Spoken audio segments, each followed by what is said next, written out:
Well, folks, we have nerfs coming to Hearthstone this week, and maybe a teaser of some wild format buffs as well.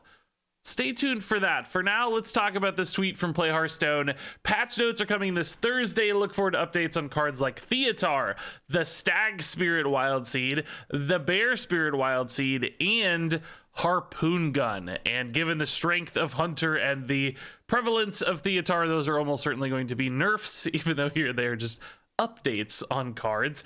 And in fact, with the wild seeds getting changed, that's potentially big nerfs to a lot of Hunter cards, because of course that's not just the 2 wild seeds. Those appear in various cards in Hunter lists right now because the wild seed package is very prominent. So these could be some big meta changes. Hunter right now stands alone by a huge margin at the top of the meta. I think these are fitting nerfs for Hunter. We'll have to see if this is too many. This is a lot of stuff getting changed. And of course, Theotar's everywhere, giving people a lot of bad experiences, stealing win conditions left and right. So there's been a big surge of anger against Theotar, and a lot of people are requesting a Theotar nerf. Theotar doesn't actually bother me as much personally, but I can certainly feel the ire among the community for that one. So not a surprise to see Theotar getting taken down a peg potentially, because he is very powerful and in lots of decks. So I wanted to talk through how I think each of these cards might be changed. And we'll go ahead and talk about Theotar to kick things off here. I think they're going to push Theotar up to potentially 6 mana. It might be 5, but I feel like Theotar is really, really popular. And you know, as I said, a lot of people are feeling very frustrated by the card. It might actually be safer in this case to just go ahead and push him to 6. And we have precedent that these disruption sort of cards can work at high mana cost. We've got things like Mutanus that's been playable at 7.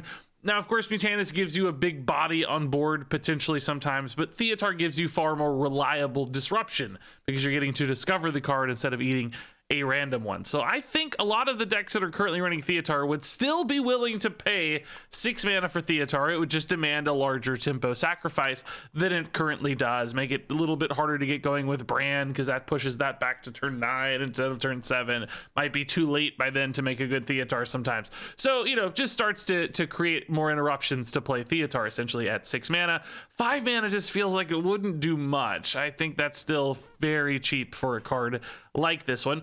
Now, a lot of people have teased like mechanical changes for Theotar, where it's like you just get a random card, or maybe your opponent gets to pick which of your cards they take, which wouldn't make sense because they could just take the one right back very often. That would give Theotar far too consistent of a fail state, I think. But I don't think that's going to happen. I think programming a card essentially is not typically what Blizzard does, particularly something that mechanically different. Usually we see stat-based changes because they're much more easier to manipulate on Blizzard's side of things. That said, I'm really curious what you guys think is going to happen here to Theotar, and will this be enough of a change? Are you excited for this card to get nerfed? I want to hear those thoughts and more. Moving on here to Harpoon Gun. I think this change is a pretty easy one to predict because Harpoon Gun, if you remember, actually got released where it would discount the card by 2, and then it got buffed.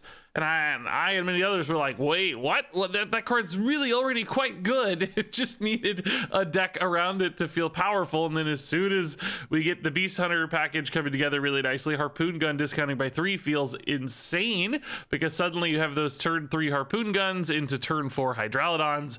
And that particular scenario has something like an 86% win rate when I looked at it last time, which is just obscene for a turn 4 sort of play. So pushing Harpoon Gun back to 2 mana discount is a very natural reversion. That will certainly limit some of those power spikes from Hydralodon, but I think this actually remains a strong card even with this reversion to itself. I think a 2 mana discount is still really significant. 3/2 weapons aren't a huge sacrifice for Hunter to make in the first place. Dredge is a naturally powerful effect on its own. You don't even necessarily need bundles sometimes, bundle discounts sometimes to make a card like this feel good. So I think it'll go back to 2 mana discount, and I think it will still be a very good card.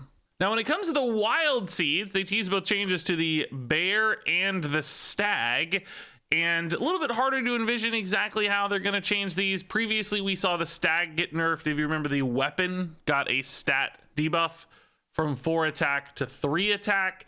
I'm guessing they're just gonna tweak the stats on these minions again. For the stag, they already hit the weapon, so maybe now they'll hit the minion.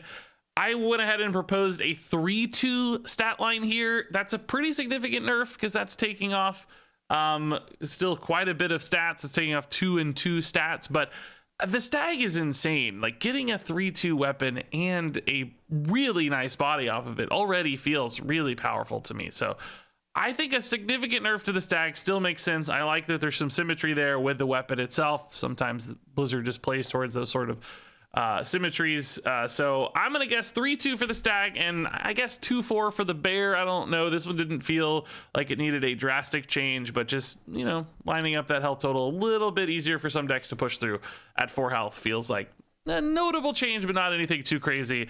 I don't think the bear feels like the biggest problem for wild seed cards. I think stag to me feels like the biggest problem. So I don't know, take your pick on how you think these two might be changed. I think it'll probably be the stat lines instead of the weapon, but beyond that, it's hard to predict exactly. This might just lose 1 or 2 attack, maybe a couple attack but no health. It's hard to really see the shape of these two, but still, these are significant changes, right? Because it's a lot of different cards. This is kind of like nerfing 4 cards in 1 for Hunter right now. You've got Wild Spirits, you've got Arelon, you've got Spirit Poacher, and the I don't remember what that last one's called, with the deal 3 damage stag something, I think, but it's often the least played but still gets played a lot. So big changes to Hunter here. Now Hunter needed it. It's like a 4% higher deck right now in the meta than the next best deck, which is completely insane. If we look here at Diamond through Legend, Beast Hunter's at 57, Curse is at 53, so we're about 3.5% better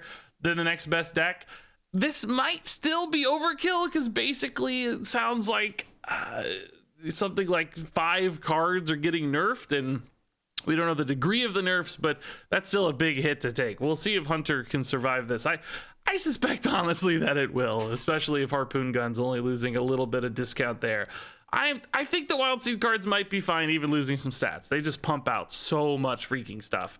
Now, I wanted to talk about one other thing here, which is cards that they didn't mention. You'll notice in the wording of the tweet here, they said, look forward to updates on cards like Theotar.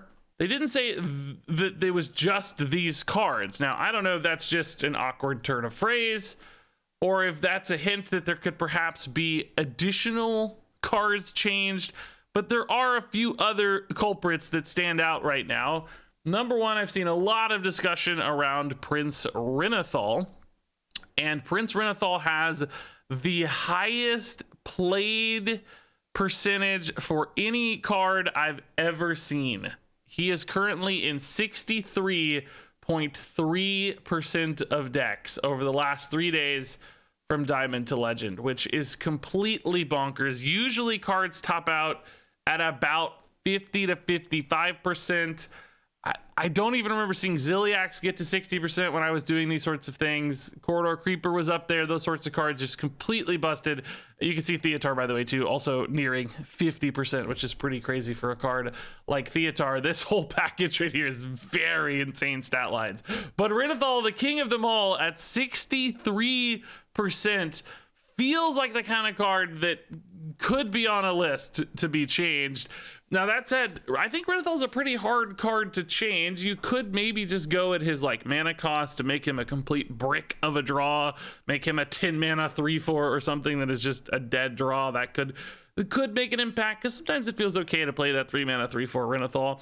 Of course, you could go at his effect, making deck sizes 35. I think that would be a little unfortunate. I really like the XL moniker that 40 card decks have taken, given how appropriate the XL Roman numeral is for 40 card decks specifically, and 40 health, of course.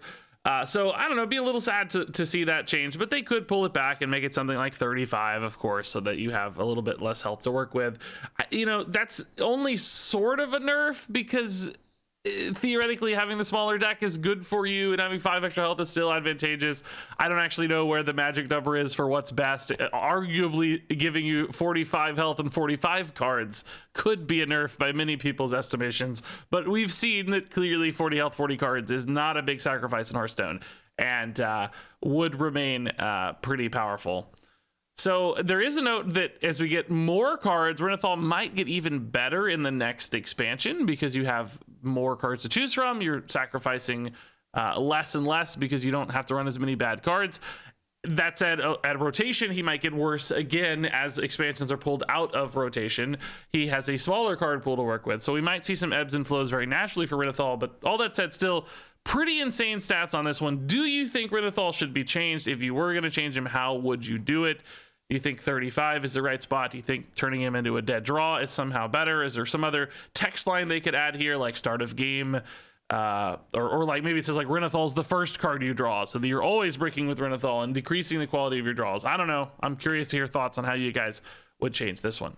And then, of course, as we saw there, Denathrius also a prime suspect here at 56% of decks he's currently in.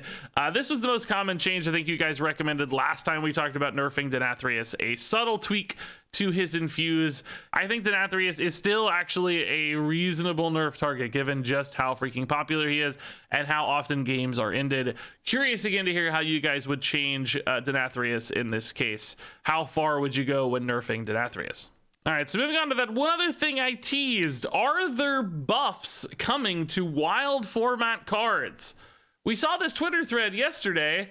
What is the card you're most nostalgic for that doesn't see play in wild right now? Ridiculous Hat responded, Dark Peddler. And then Hearthstone developer Matt London chimed in, could use an extra point of health. What does that mean?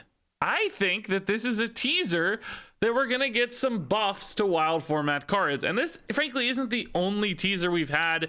We've had Matt London talking about some things here and there on Twitter that made me a little bit suspicious. There's going to be maybe some kind of new format or some kind of changes to wild. Like he's clearly cooking something up. We don't really have a lot of details, just little hints here and there, little snippets, little tidbits. This actually might be the most compelling of them all, the most direct. But I don't think you have a Hearthstone developer popping into a random thread with something quite so specific unless this is teasing something bigger along the way. So what does this mean? Are these just random musings, or is this a sign of something greater to come? I'm very curious. I think something's in the works. Some kind of format change to replace Classic in particular is my suspicion.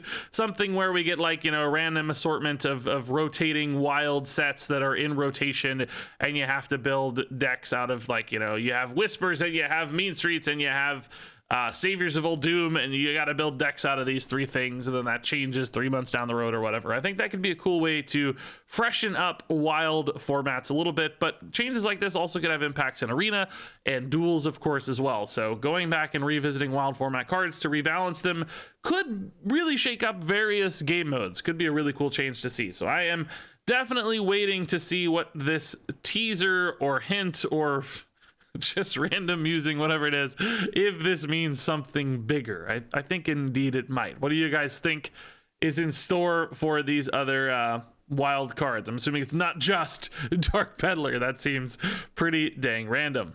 That said, that wraps it up for these teasers. I guess stay tuned for Thursday for the official final changes to see if any other cards got changed and how exactly these cards got changed. Curious to hear your thoughts on all of these changes and teasers and more in the comments below. Thanks much for watching, and until next time, game on.